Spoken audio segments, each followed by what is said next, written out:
چوتھی زندگی شروع ہو گئی، عالم برزخ۔ وہ زندگی ہے، موت نہیں ہے، اس کو تو سب مانتے ہیں۔ عذاب قبر ہم مانتے ہیں، قرآن سے ثابت ہے۔ بعض لوگ یہ سمجھتے ہیں کہ سب قرآن میں ذکر نہیں ہے، غلط بات ہے، لیکن میرے پاس زیادہ وقت نہیں ہے۔ برزخ کے اندر زندگی کی ایک کیفیت ہے،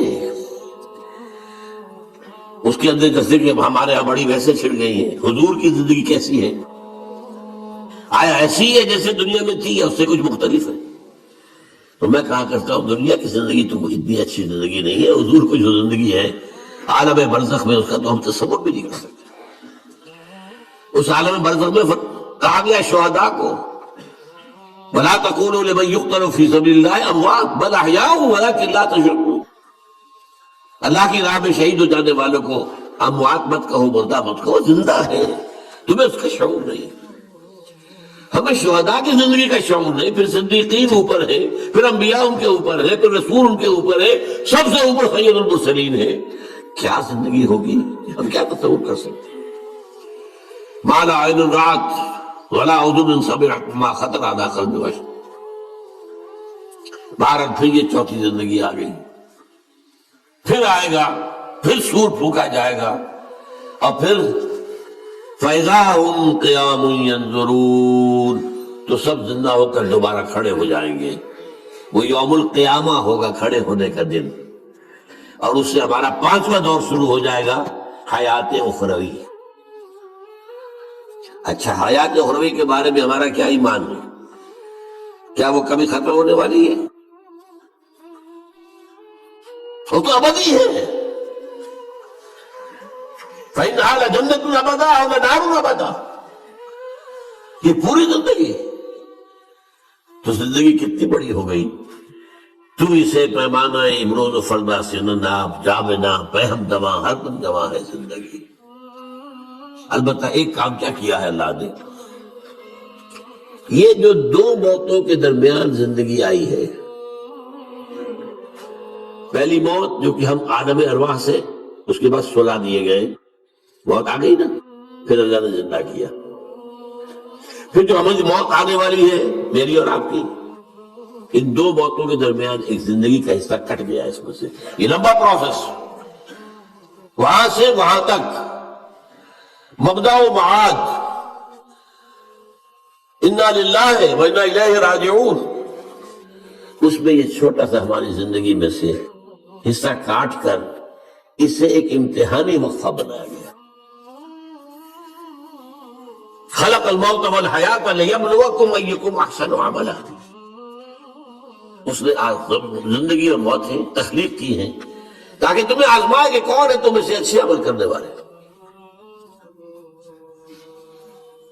یہ امتحانی، اس کو بھی اقبال نے خوب کہا ہے،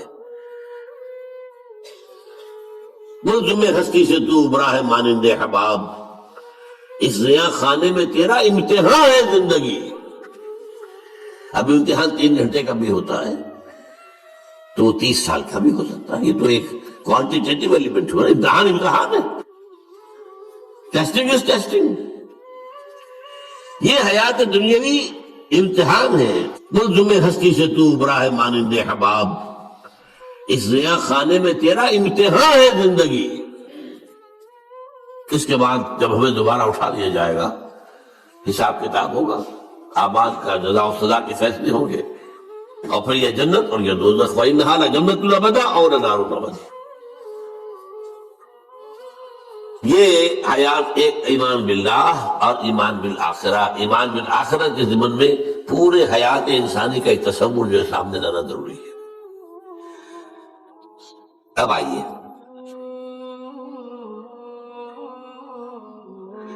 میں نے کہا تھا تخلیق کے بارے میں کچھ باتیں آپ کو بتاؤں گا۔ یہ جدید سائنس کے حوالے سے بھی بہت اہم چیزیں ہیں، اور یہ قرآن کی حکمت اور فلسفے کے لیے۔ بدقسمتی ہماری یہ ہے کہ ہمارے جو فلسفی مسلمان ہوئے، ابن سینا ہوں، فارابی ہوں، کندی ہوں، جو متکلمین ہوئے جنہوں نے عقل سے کام لے کر قرآن کی تفسیریں کی ہیں، امام راغب میں بہت بڑے مقام پر ہیں، اور ہیں بہت ہیں، کچھ صوفی مزاج، صوفی ہے، فلسفی ہے، ان سب نے اپنی زیادہ تر گفتگو کا دار و مدار یونانی حکماء اور فلاسفہ کی بات پر رکھی ہے۔ سقراط اس کا شاگرد، افلاطون اس کا شاگرد ارسطو، ہمارے متکلمین ہمارے فلاسفہ سب ارسطو کے شاگرد، ہمارے صوفیہ اکثر و بیشتر افلاطون اور پروٹائنس افلاطونوس ان کے شاگرد۔ لہذا مولانا روم نے بڑا شکوے کے انداز میں کہا تھا، چند خانی حکمت یونانیہ، تم کب تک یونانیوں کی حکمت پڑھتے رہو گے، یونانیوں کا فلسفہ پڑھتے رہو گے، یونانیوں کی میٹا فزکس، یونانیوں کی منطق؟ چند خانی حکمت یونانیہ، حکمت قرآنیہ راہم بخواں۔ کبھی ذرا قرآن مجید میں جو حکمت دی گئی ہے، جو فلسفہ دیا گیا ہے، جو حقائق بیان کیے گئے، کبھی ان پر توجہ کرو۔ اللہ تعالیٰ توفیق دے۔ میری دلی آرزو ہوگی کہ آپ میں سے جو ذہین لوگ ہیں، ظاہر بات ہے کہ یہ میدان ہر شخص کا نہیں ہے۔ حضور صلی اللہ علیہ وسلم کا جو افرادی انفرادی سطح پر انقلاب برپا کرنے کا پروسیس ہے، 4 الفاظ ہیں اس میں ٹاپ پر آتا ہے حکمت۔ یتلو علیہم آیاتہ یزکیہم ویعلمہم الکتاب والحکمہ۔ حکمت یہ تعلیم محمدی صلی اللہ علیہ وسلم، تربیت نبوی صلی اللہ علیہ وسلم، اس کی سب سے اونچی منزل ہے تعلیم حکمت۔ تو ظاہر بات ہے کہ ہر شخص اس کا اہل نہیں ہوتا۔ یہ اللہ تعالیٰ نے ظاہر بات ہے سب کو ایک جیسا نہیں بنایا ہے۔ جسمانی قوتوں کے اعتبار سے بھی فرق و تفاوت ہے، ذہنی صلاحیتوں کے اعتبار سے بھی فرق و تفاوت ہے۔ جن لوگوں کے اندر یہ فلسفہ اور حکمت کا ذوق ہو وہ اس معاملے میں آئیں، سوچیں، پڑھیں۔ میری یہ چند باتیں ہو سکتا ہے کہ ان کے لیے چشم کشا ثابت۔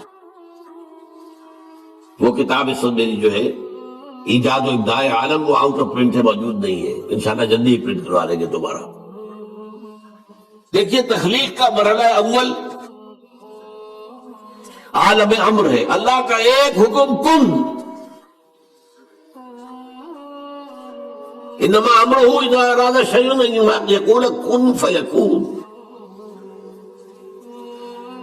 اس کن سے ایک نور پیدا ہوا ہے، ویری سٹل، لطیف، حرارت کوئی نہیں، خنک نور۔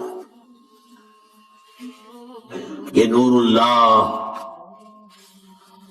یہ پہلی شے ہے جو پیدا ہوئی ہے۔ حکم ایک کن،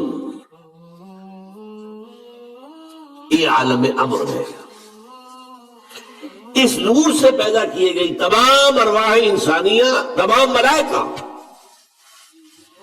ملائکہ کے بارے میں حدیث موجود ہے، قرآن مجید میں ذکر نہیں ہے، حدیث میں ہے۔ حضرت عائشہ رضی اللہ تعالی عنہ سے مسلم شریف کی روایت ہے کہ ان اللہ خلق الملائکہ من نور۔ یہ عالم امر ہے پہلے جو پیدا کیا گیا ہے، ایک نور، بسیط نور، لطیف نور۔ اس نور سے ارواح انسانیہ، انہی میں ایک روح محمدی بھی تھی نا، جس کو نور محمدی بھی کہا جا سکتا ہے۔ یہ لفظ جو ہمارے یہاں کہا جاتا ہے نور محمدی، نور اس لیے کہ نور نورانی ہے، ملائکہ نورانی ہے، اللہ نے فرشتوں کو نور سے پیدا کیا۔ اچھا، اب اس تخلیق کا دوسرا مرحلہ آیا۔ یہ پہلی تخلیق جو میٹا فزیکل ورلڈ کی ہے، دوسری تخلیق ہے فزیکل ورلڈ، ایک اور امر کن، اور اس سے بگ بینگ پیدا ہو، جہاں سے سائنس شروع ہوتی ہے۔ اس لیے کہ وہ جو پہلا معاملہ ہے وہ سائنس کے دائرے سے باہر کا ہے، ارواح ہو، ملائکہ ہو، یہ سائنس کے دائرے سے باہر۔ وہ عالم امر ہے، یہ عالم خلق شروع ہوا ہے اب۔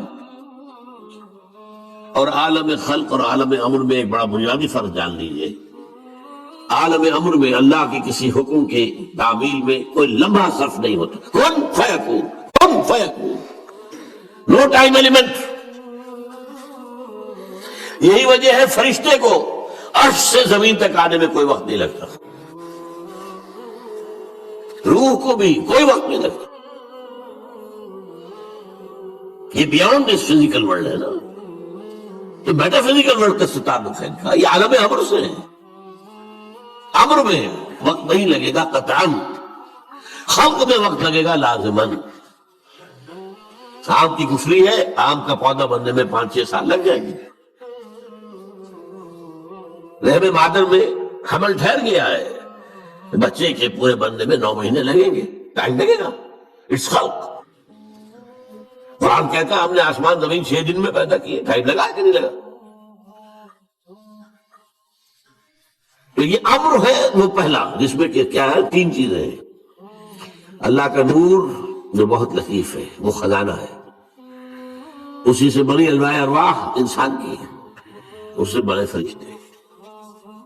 اور چوتھی چیز نوٹ کیجئے، وہی بھی عالم امر سے متعلق ہے، اس لیے کہ وہ ایک کمیونیکیشن ہے بٹوین روح انسانی یا روح نبوی اور الروح القدس. جبرائیل کون ہے؟ فرشتہ. روح محمدی یہ بھی نوری، وہ بھی نوری. یہ ان دونوں کا کمیونیکیشن ہے وہی. لہذا اس کا تعلق بھی عالم خلق سے نہیں ہے، عالم امر.